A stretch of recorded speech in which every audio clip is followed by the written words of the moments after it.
लगातार कई दिनों की बारिश के बाद आज हमारी टोकरियों में हमें रेशम के कीड़ों के अनगिनत छोटे छोटे अंडे मिले हैं। इन्हें हम एक मुलायम कपड़े से ढककर कुछ दिनों के लिए छोड़ देते हैं ताकि इनमें जीवन की ऊष्मा बनी रहे और ये सुरक्षित रूप से विकसित हो सके। पूरे 7 दिन बाद जब नन्हे बच्चे अंडों से बाहर आने लगते हैं, तब हम ताजी शहतूत की पत्तियां काटकर उनके ऊपर छिड़कते हैं ताकि वे तुरंत भोजन पा सके और उनकी पहली वृद्धि तेजी से हो सके। करीब 10 दिनों बाद जरूरी हो जाता है कि इन बच्चों को बड़ी जगह दी जाए जहाँ वे ज्यादा पत्तियां चट करके और भी तेजी से बढ़ सके। लेकिन इन्हें हर दिन ताजी पत्तियां देना अनिवार्य होता है क्योंकि बासी या कम भोजन मिलने पर ये बीमार पड़ सकते हैं और विकास रुक जाता है। फिर 15 से 17 दिन के बीच ये नन्हे कीड़े इतने बड़े हो जाते हैं कि इन्हें और विशाल स्थान पर भेजा जाता है जहाँ वे अपनों के साथ आराम से रह सके और अपनी पीढ़ी बढ़ा सके। अब इन्हें पत्तियां काटकर देने की जरूरत नहीं रहती, बस बड़ी बड़ी पत्तियां रख दी जाती हैं और ये उन्हें बड़े मजे से छट कर देते हैं क्योंकि इन प्यारे कीड़ों का जीवन सिर्फ 45 से 55 दिनों का होता है। इसलिए इनके विकास की हर प्रक्रिया बड़ी तेजी से चलती है और उम्र के 25 से 26वें दिन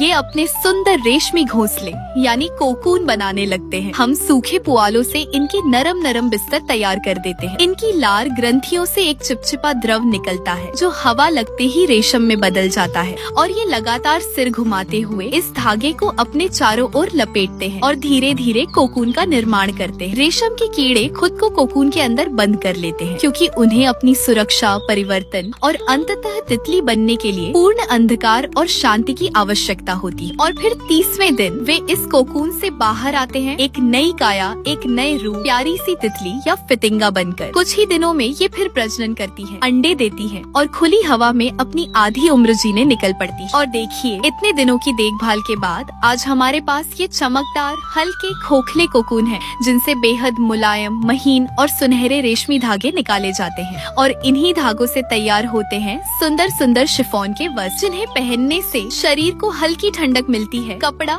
बादलों सा मुलायम लगता है और पूरा लुक राजसी, नाजुक और बेहद आकर्षक दिखता है। ये वस्त्र 100% हमारे देश की खूबसूरती, कारीगरी और प्यार की झलक लिए होते हैं।